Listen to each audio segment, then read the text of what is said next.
আসসালামু আলাইকুম।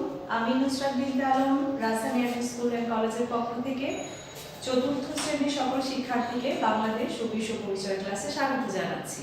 কেমন আছো শিক্ষার্থীরা? আশা করি তোমরা সবাই ভালো আছো। আজকে আমরা তোমাদের নির্ধারিত বইয়ের অধ্যায় ৩ থেকে পাঠ ২ নিয়ে আলোচনা করব। এই অধ্যায়ের বিষয়বস্তু হলো বাংলাদেশের ক্ষুদ্র নৃগোষ্ঠী। এর আগের ক্লাসটাতে আমরা চাকমা সম্প্রদায় নিয়ে কথা বলেছিলাম, আর আজকে আমরা কথা বলবো মারমাদের নিয়ে। মারমা, তোমরা সবাই খাতায় এই পাঠ ২ এর আলোচ্য বিষয়টি বা শিরোনামটি লিখে ফেলো, মারমা। এর আগে আমরা দেখেছিলাম যে চাকমা হলো বাংলাদেশের সবথেকে সংখ্যাগরিষ্ঠ ক্ষুদ্র নৃগোষ্ঠী, আর তারপরেই হলো মারমাদের স্থান। এখানে দেখো সেটাই বলেছে, চাকমা নৃগোষ্ঠীর পর বাংলাদেশের দ্বিতীয় বৃহত্তম ক্ষুদ্র নৃগোষ্ঠী মারমা। এখান থেকে কিন্তু আমরা একটা শূন্যস্থান তৈরি করতে পারি বা একাধিক শূন্যস্থান তৈরি করতে পারি। যেমন বলা যায়, চাকমা নৃগোষ্ঠীর পর বাংলাদেশের ড্যাশ বৃহত্তম নৃগোষ্ঠী মারমা। আবার এভাবে লেখা যায়, চাকমা নৃগোষ্ঠীর পর বাংলাদেশের দ্বিতীয় বৃহত্তম নৃগোষ্ঠী ড্যাশ। এভাবে দুইভাবে আমরা এই একই লাইনের ভিতরে শূন্যস্থান পূরণ তৈরি করতে পারি। যেমন আমরা একটা লিখি, বাংলাদেশের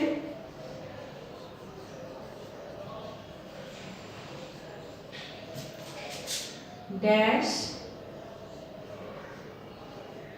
বৃহত্তম ক্ষুদ্র নৃগোষ্ঠী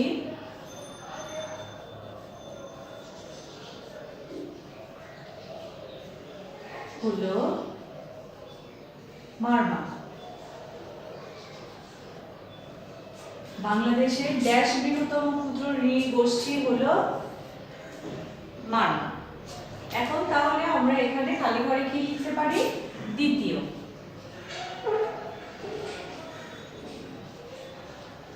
হ্যাঁ, ঠিক একইভাবে তোমরা খ নম্বরে লিখবে, সবকিছু একই হবে, শুধুমাত্র আমি যদি খালি ঘরটা দেই এই মারমার নিচে, তাহলে হয়ে যাবে আরেকটা শূন্যস্থান পূরণ। বাংলাদেশের দ্বিতীয় বৃহত্তম ক্ষুদ্র নৃগোষ্ঠী হলো ড্যাশ, অর্থাৎ মারমা। তারপর বলছে, মারমা নৃগোষ্ঠীর বেশিরভাগ বসবাস করে বান্দরবান, খাগড়াছড়ি ও রাঙামাটি এলাকায়। এখানে দেখো চাকমার সাথে কিছুটা মিল আছে। চাকমারা কোথায় বেশিরভাগ বসবাস করে? খাগড়াছড়ি এবং রাঙামাটি অঞ্চলে।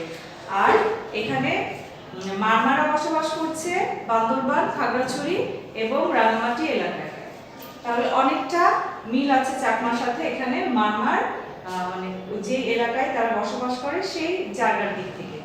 এরপরে জীবনধারা, মারমাদের নিজেদের রাজা আছে, এছাড়া গ্রামে গ্রাম প্রধান থাকেন।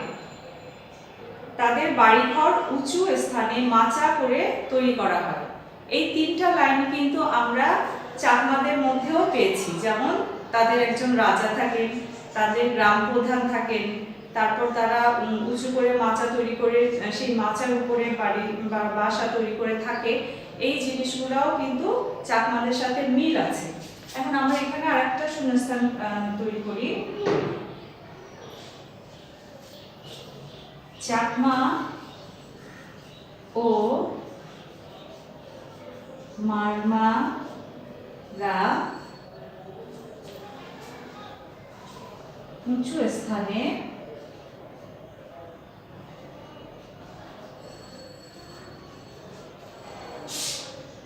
ড্যাশ তৈরি করে থাকে। কি তৈরি করে? মাচা। অর্থাৎ তারা একটা বাঁশের একটু মাটি থেকে আরো উঁচুতে বাঁশ দিয়ে উঁচু করে সেখানে মাচা তৈরি করে, তারপর সেই মাচার উপরে গিয়ে আবার ঘর তৈরি করে তারপর সেখানে থাকে। এটা একটা লিখতে পারি। আর একটা লিখতে পারি, আমি এখানে চাকমা ও মারমা না লিখে শুধু চাকমা লিখতে পারি বা শুধু মারমাও লিখতে পারি। হ্যাঁ, আমি একসাথে দুটো লিখছি যাতে তোমাদের দুই ধরনেরই শেখা হয়ে যায়। চাকমা ও মারমাদের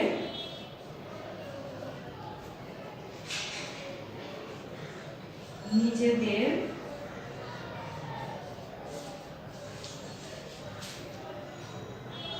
রাজা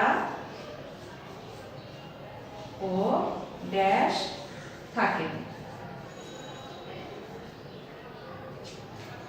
এখানে রাজা থাকেন এবং যেহেতু রাজা রাজ্য শাসন করেন, এই শাসকদের মতোই কোনো একটা শব্দ এখানে আনতে হবে। তাহলে আমরা এখানে লিখতে পারি, হ্যাঁ এবার কোথায় লিখতে পারবো, এখানে আমরা লিখতে পারি গ্রাম প্রধান। গ্রাম প্রধান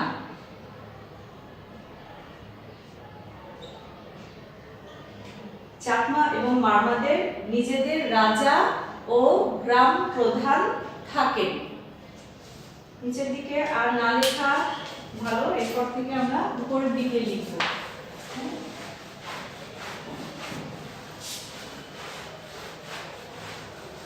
এরপর কি বলছে দেখো, মারমা নৃগোষ্ঠীর লোকেরা ভাতের সাথে নানা ধরনের সবজি সিদ্ধ করে খেতে পছন্দ করে।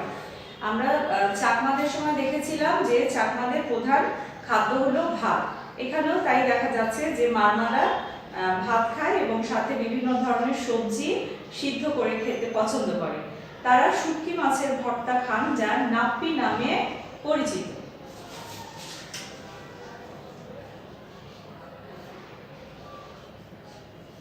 মারমাদের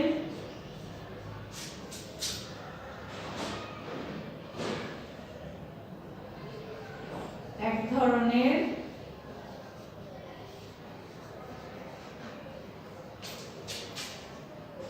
ভর্তার নাম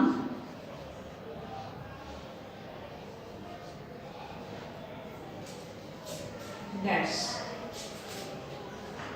যেহেতু ভর্তা কথাটা উল্লেখ করেছি, তাহলে আমরা এখানে নাম দিব নাপ্পি। নয়কার পরপর রসিকা, নাপ্পি। এখন আমি কাছে যাচ্ছি, দেখতে পাচ্ছ মারমাদের এক ধরনের ভর্তার নাম ড্যাশ বা খালি ঘর, সেখানে আমরা কি লিখতে পারি, নাপ্পি। আর মারমা নৃগোষ্ঠীরা ভাতের সাথে নানা ধরনের কি খেতে পছন্দ করে, ভাতের সাথে নানা ধরনের সবজি সিদ্ধ করে খেতে পছন্দ করে। এমন একটা খালি ঘর হতে পারে। মারমারা ভাতের সাথে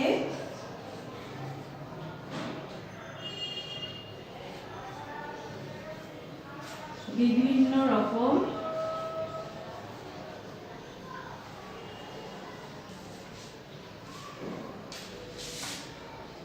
সবজি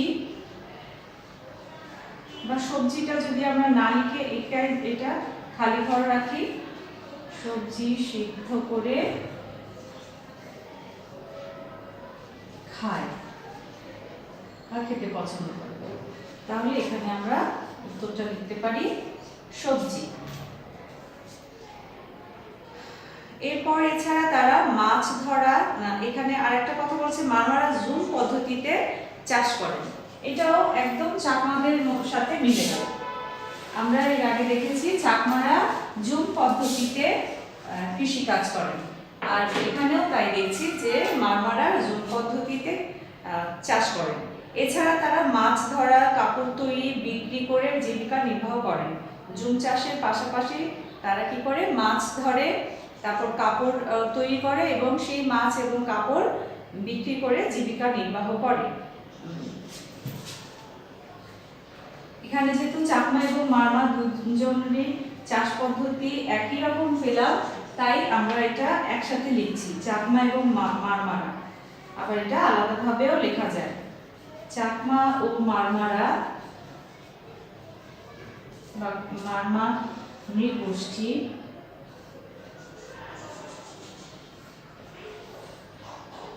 ড্যাশ পদ্ধতিতে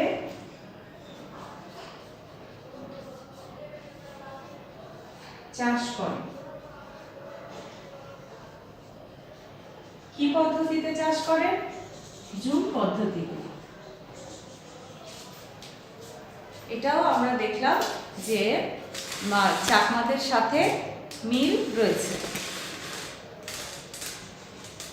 চাকমা ও মারমা নৃগোষ্ঠী জুম পদ্ধতিতে চাষ করেন। এরপর বলেছি যে তারা আর কি করে, মাছ ধরে, কাপড় তৈরি করে এবং এগুলো বিক্রি করে জীবিকা নির্বাহ করে। তারা পূর্বে নানা ধরনের ঔষধি গাছ থেকে ঔষধ তৈরি করে ব্যবহার করতেন। আগের দিনে তারা কি করত? ঔষধি গাছ থেকে বিভিন্ন ধরনের ঔষধ তৈরি করে সেটা তারা অসুস্থ হলে সেবন করত। তবে এখন সবার মতো আধুনিক চিকিৎসা ও ঔষধ ব্যবহার করে থাকে। তো এখন আধুনিক যুগে এসে তারাও কিন্তু তাদের চিন্তা ভাবনাতেও আধুনিকতার ছোঁয়া পাওয়া যাচ্ছে। অর্থাৎ তারাও দেখা যাচ্ছে যে আধুনিক পদ্ধতির চিকিৎসা আছে এবং যে ঔষধ আছে সেগুলো তারা ব্যবহার করে। এরপর আসছে পোশাকের কথা। মারমা ছেলে ও মেয়েদের ঐতিহ্যবাহী পোশাকের নাম থামি ও আঙ্গি। তাহলে মারমাদের বা মারমা ছেলে মেয়েদের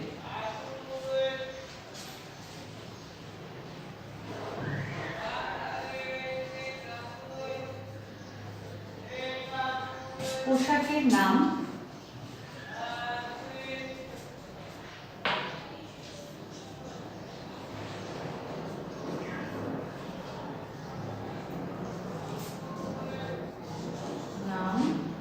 ড্যাশ ও ড্যাশ। দুইটা খালি ঘর আছে এখানে, আমাদের দুটোই পূরণ করতে হবে। মারমা ছেলে মেয়েদের পোশাকের নাম হলো থামি ও আঙ্গি। থামি আর আঙ্গি।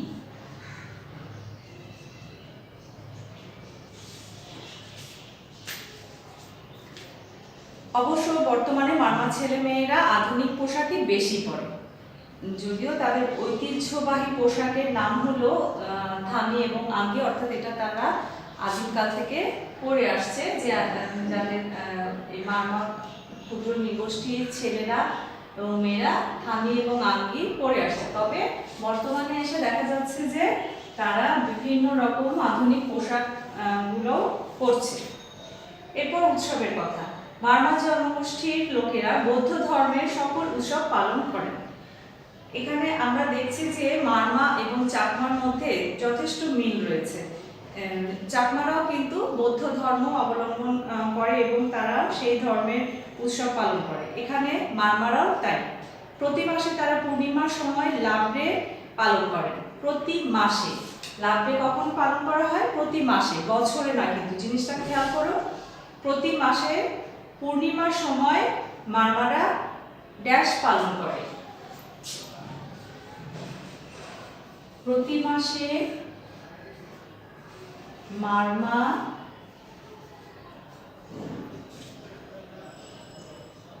এটা ক্ষুদ্র নৃগোষ্ঠী লিখতে পারি, শুধু নৃগোষ্ঠী লিখতে পারি, বা মারমা গোষ্ঠী লিখতে পারি, অথবা মারমারাও লিখতে পারি। মারমারা প্রতি মাসে পূর্ণিমায়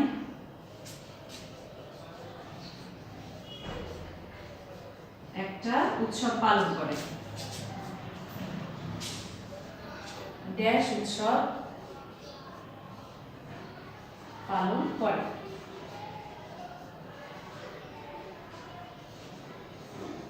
সেই উৎসবটার নাম কি? যেটা প্রতি মাসে তারা পূর্ণিমায় পালন করে, সেটার নাম হলো লাভরে। এছাড়া প্রতি বছর বৈশাখ মাসের দ্বিতীয় দিনে মারমারা সাংগ্রাই উৎসব উদযাপন করে। আর প্রতি বছর যেটা করছে বৈশাখ মাসে, সেটার নাম কি? সেটার নাম হলো সাংগ্রাই। প্রতি বছর বৈশাখ মাসের দ্বিতীয় দিনে, মানে নববর্ষ উৎসব তো আমরা পালন করি সাধারণত বৈশাখের প্রথম দিন, তাই না? পহেলা বৈশাখে।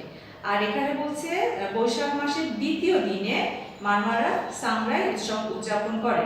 এই বিশেষ দিনে তারা পানি দিয়ে খেলেন। তাহলে আরেকটা খালি ঘর আমরা তৈরি করি, যে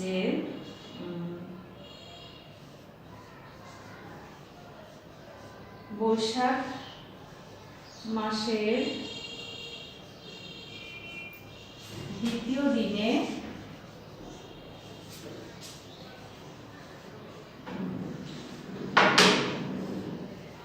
মারমারা বা মারমা গোষ্ঠী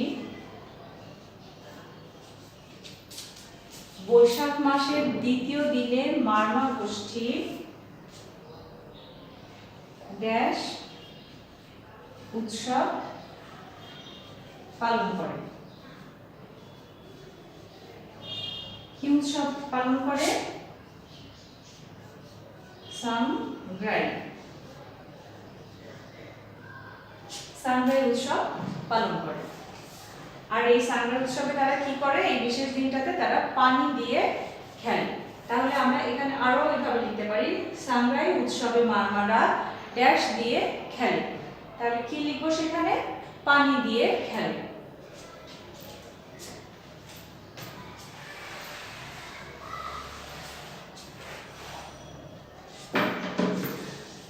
নিউ নাম্বারে লিখব সাংগ্রাই উৎসবে বা সাংগ্রাইতে মারমা নৃগোষ্ঠী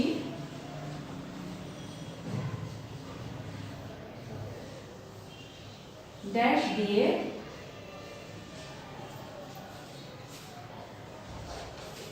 খেলেন।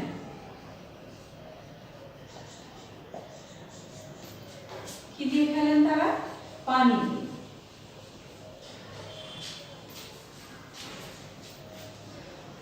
এই ছিল আমাদের মারমা নিয়ে আলোচনা। এবার আমরা এখানে পৃষ্ঠা নম্বর 13 থেকে যে অনুশীলনী কিছু কাজ আছে সেই কাজগুলো নিয়ে আলোচনা করব। দেখো, মারমা নৃগোষ্ঠীর কেউ কি তোমার পরিচিত? তাদের কোনো বিশেষ রীতিনীতির সাথে কি তুমি পরিচিত?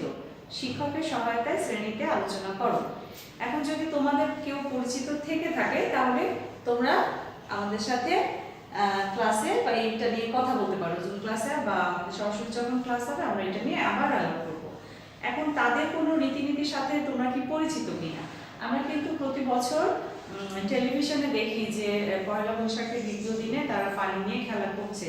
তাহলে এটা নিয়ে আমরা সরাসরিভাবে কারোর সাথে পরিচিত নাও যদি হই, তারপরেও কিন্তু মাধ্যমে যে যোগাযোগ মাধ্যমগুলো থেকে আমরা এটা জানতে পারি। এরপর হচ্ছে চাকমাদের সাথে মারমাদের কোন কোন বিষয়ে মিল আছে।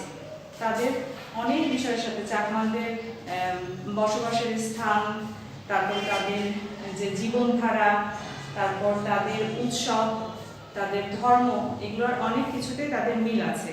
যেমন খাগড়াছড়ি রাঙামাটি এলাকায় চাকমারা বসবাস করে, মারমারাও অনেকটা তাই। তারপর চাকমাদের রাজা আছে, গ্রাম প্রধান আছে, মারমাদেরও তাই। এরপরে ওদের প্রধান খাদ্য ভাত। এখানেও আমরা দেখছি যে ভাত আর সবজি হলো এখানে মারমাদের প্রধান খাদ্য। তারপর জুম পদ্ধতিতে তারা চাষ করছে চাকমারা, এদিকে মারমারাও জুম পদ্ধতিতে চাষবাস করছে। এরপর উৎসবের ক্ষেত্রে দেখা যাচ্ছে যে বৌদ্ধ ধর্মের উৎসবগুলো পালন করছে চাকমারা এবং মারমারাও তাই। তাহলে অনেক মিল চাকমাদের সাথে মারমাদের রয়েছে।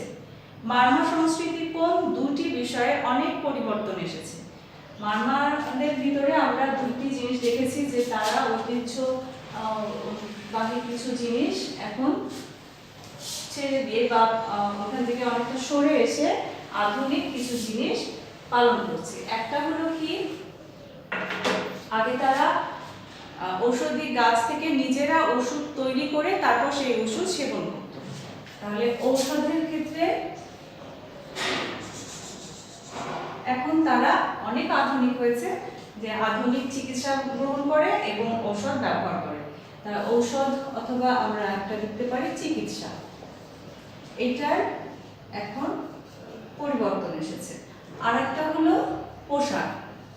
তাদের ঐতিহ্যবাহী পোশাকের নাম আমরা পেয়েছি যে ধামি এবং আঙ্গি, সেটা ছেড়ে এখন তারা আধুনিক পোশাকও পরছে। এই দুইটা জায়গায় মারমাদের পরিবর্তন এসেছে।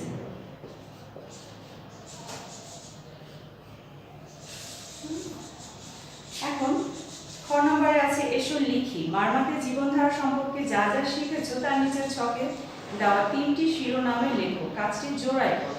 এখন যেহেতু আমরা নিজেরা প্রত্যেকের বাড়িতে আছি, আমরা ক্লাসের জোড়া যেমন পাই, এখন পাচ্ছি না, এখন বলেছি যে আমি তোমাদের জোড়া, তুমি একজন আমি একজন। তাহলে এখানে বাড়ি, ওদের বাড়িটা কেমন? ওদের বাড়ি হলো মাচার উপরে, মানে উঁচু স্থানে মাচা করে তার উপরে তাদের বাড়ি। আর খাদ্য কি? খাদ্য হলো ভাত এবং ভাতের সাথে বিভিন্ন ধরনের সবজি সিদ্ধ আর একটা বিশেষ ধরনের শুটকি মাছের ভর্তা তারা করে, যেটার নাম হলো নাপ্পি। এরপরে আছে কৃষি। তারা কোন পদ্ধতিতে কৃষি চাষ করে বা কৃষি কাজ করে? জুম পদ্ধতিতে তারা কৃষি কাজ করে। আর এছাড়া তারা কি করে? মাছ ধরে, কাপড় তৈরি করে এবং এগুলো বাইরে বিক্রি করে জীবিকা নির্বাহ করে। গ, আরো কিছু করি। মারমা নৃগোষ্ঠীর কারোর সাথে দেখা হলে তুমি তোমাদের সম্পর্কে কি কি বিষয় জানতে, তুমি তাদের সম্পর্কে কি কি বিষয় জানতে আগ্রহী। তুমি যদি কখনো কোনো মারমা প্রজাতির লোকের সাথে পরিচিত হও বা তার সাথে তোমার দেখা হয়, তাহলে তুমি তাদের কাছ থেকে তাদের সম্পর্কে কি কি জানতে চাও সেইটার একটা তালিকা করবে। এটা তোমরা নিজেরাই করবে, কারণ তোমার কি ইচ্ছা হবে সেটা তুমিই বলতে পারবে। তবে আমি যদি বলি যে আমার হয়তো জানতে ইচ্ছা হবে যে তারা কিভাবে এখন পড়ালেখা করে, তাদের ভাষা কি আলাদা আছে কিনা। আমরা ভাষা সম্পর্কে এখানে যেহেতু কিছু পাইনি, আমরা তার কাছে তার ভাষাটা শিখতে পারি বা জানতে চাইতে পারি তাদের ভাষা কেমন, তাদের সংস্কৃতি কেমন, এগুলো। এরপরে একটা সঠিক উত্তরের পাশে টিক চিহ্ন দাও। মারমারা বছরে কয়টি লাভ ব্রেক উদযাপন করেন? আমরা পেয়েছি প্রতি মাসে তারা লাভ ব্রেক পালন করে হলো পূর্ণিমা, প্রতি মাসে। তাহলে যদি প্রতি মাসে হয়, প্রতি মাসে যদি একটা করে তারা লাভ ব্রেক পালন করে, তাহলে বছরে কয় মাস? বছরে 12 মাস। আমরা তাহলে এখানে সঠিক উত্তরটা কি দিব? 12টি, অর্থাৎ ঘ নম্বর, পৃষ্ঠা 13 ঘ নম্বর যে আছে সঠিক উত্তর,